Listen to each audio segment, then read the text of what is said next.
നോക്കൂ, ഞാൻ ഒരു സാധനം പറയട്ടെ. അല്ല, ഞാൻ കേട്ടു, അത് കണ്ടു.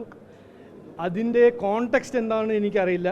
ഞാൻ ആ പ്രോഗ്രാമിൽ ഉണ്ടായിരുന്നില്ല, ഞാൻ മുഴുവൻ പ്രോഗ്രാം കണ്ടിട്ടില്ല. പക്ഷേ OBC റിസർവേഷൻ, ഈഴവ കമ്മ്യൂണിറ്റി നമ്മുടെ നാട്ടിലൊരു വലിയൊരു കമ്മ്യൂണിറ്റിയാണ്. അവർക്ക് വേണ്ടി കോൺസ്റ്റിറ്റ്യൂഷനും ഗവൺമെൻറ്റിലും OBC റിസർവേഷൻ എന്ന് പറഞ്ഞൊരു സംവിധാനമുണ്ട്. അവർക്കൊരു സസ്പിഷൻ, ആ OBC റിസർവേഷൻ ചില മതങ്ങൾ ആ OBC റിസർവേഷനെ ഡൈല്യൂട്ട് ചെയ്യാൻ ശ്രമിക്കുന്നുണ്ടെന്ന് അവരുടെ മനസ്സിലൊരു ഡൗട്ടുണ്ട്. അവരതിനെപ്പറ്റി പറയും. അവർ അതിനെ ഡിഫെൻഡ് ചെയ്യാൻ അവർ എന്ത് വേണമെങ്കിലും ചെയ്യും, അവർ ചെയ്യണം. അതുകൊണ്ട് ആ സ്റ്റേറ്റ്മെൻറ്റിന് എന്ത് കോണ്ടെക്സ്റ്റാണ് എനിക്ക് പറയാൻ കഴിയില്ല. അതുകൊണ്ട് അതിനെപ്പറ്റി ഞാൻ കമൻറ്റ് ചെയ്യാൻ പോകുന്നില്ല. ബട്ട് ഈ OBC റിസർവേഷൻ ഈഴവ കമ്മ്യൂണിറ്റീസും മറ്റേ OBC കമ്മ്യൂണിറ്റീസും വേണ്ടിയിട്ട് കോൺസ്റ്റിറ്റ്യൂഷണൽ പ്രൊവിഷനാണ്. അത് ആരും ബാക്ക് ഡോർ കൂടെയോ ഒരു മതം ബേസ്ഡ് റിസർവേഷൻ ആക്കാൻ ശ്രമിക്കാൻ പാടില്ല. അതിന് ഞങ്ങൾ ഓപ്പോസ് ചെയ്യും.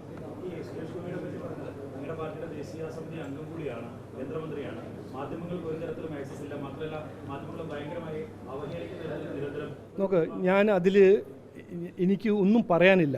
അത് ഞാൻ ഇന്നലെ മുനമ്പത്തുണ്ടാകുമ്പോൾ അങ്ങനെ ഒരു മീഡിയ ഫ്രണ്ട് എന്നോട് പറഞ്ഞു. അത് ഞങ്ങൾ നോട്ട് ചെയ്തിട്ടുണ്ട്. അത് ആരാണ് ബ്ലെയിം, മീഡിയ പ്രൊവോക്ക് ചെയ്തിട്ടാണോ എന്താണ് അതിൻ്റെ ബാക്ക്ഗ്രൗണ്ട് എല്ലാം നമ്മൾ മനസ്സിലാക്കിയിട്ട്. സുരേഷ് ഗോപിജി ഞങ്ങളൊരു ലീഡറുമാണ്, എൻ്റെ ഒരു ഫ്രണ്ടുമാണ്, ഒരു ഏറ്റവും സിൻസിയർ, ഞാൻ പോളിറ്റിക്സിൽ കണ്ട് മനസ്സിലായത് ഒരു നല്ലൊരു സിൻസിയർ ജെൻറ്റിൽമാനാണ്. എന്താണ് അതിൻ്റെ ബാക്ക്ഗ്രൗണ്ട് എനിക്ക് മനസ്സിലാക്കേണ്ടത്. അത് ഒരു ജമ്പിങ് ടു ജഡ്ജ്മെൻറ്റ് ചെയ്യുന്ന ആളല്ല ഞാൻ. അത് ഞാൻ മനസ്സിലാക്കിയിട്ട് സംസാരിക്കാം. അല്ല, ഞങ്ങൾ മീഡിയക്കാരുടെ കൂടെയും ആരെയും എല്ലാവരുടെ കൂടെയും റെസ്പെക്റ്റ്ഫുള്ളി പെരുമാറിക്കുന്ന ഒരു പാർട്ടിയാണ്. അത് ഞങ്ങളുടെ ഒരു കോർ DNA-ലുണ്ട്. ഇതെന്താണ് അതിൻ്റെ ബാക്ക്ഗ്രൗണ്ട് ഞാൻ ചോദിച്ചിട്ട് മനസ്സിലാക്കിയിട്ട് പറയാം.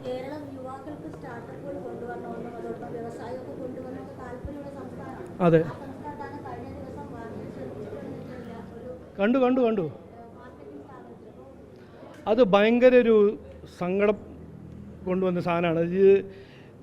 ഈ കേരളത്തിൻ്റെ യുവാക്കൾക്ക് തൊഴിലില്ല, അവർക്ക് വിദ്യാഭ്യാസ സംഘടനയിൽ വയലൻസ് അവർക്ക് ബെയർ ചെയ്യണം, എന്നിട്ട് തൊഴിലില്ല, ജോബ്ലെസ്നെസ് ആയാണ്, ഡ്രഗ്സിൻ്റെ ഒരു ചാലഞ്ചും ഉണ്ട്.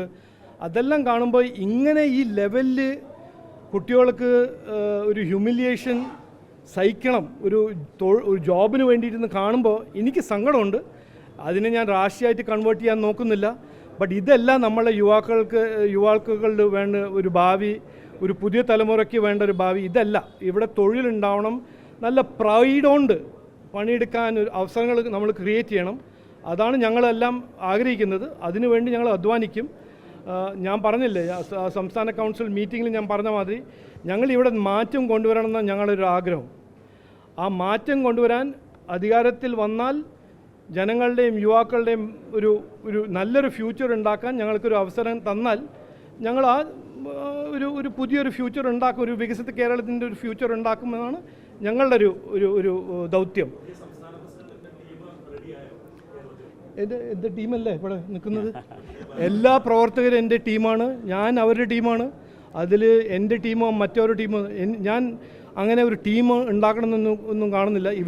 എല്ലാ പ്രവർത്തകരും എൻ്റെ ടീമാണ്, ഞാൻ അവരുടെ ടീമിൽ ഒരു മെമ്പറുമാണ്. അതെല്ലാം വരുന്ന സമയത്ത് വരും.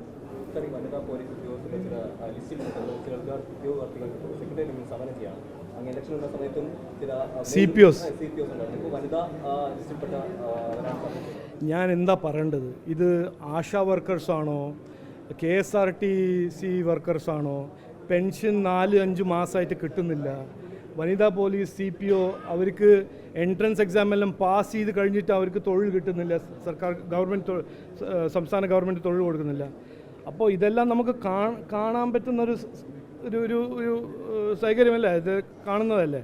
അതുകൊണ്ട് അതിനെപ്പറ്റി ഞാൻ എന്തു പറയാനാണ്? ഇവിടെ മാറ്റം വരണമെന്ന് മാത്രമല്ല പറയേണ്ടത്, വേറെ ആ മാറ്റം കൊണ്ടുവരാൻ ഞങ്ങൾ അധ്വാനിക്കും.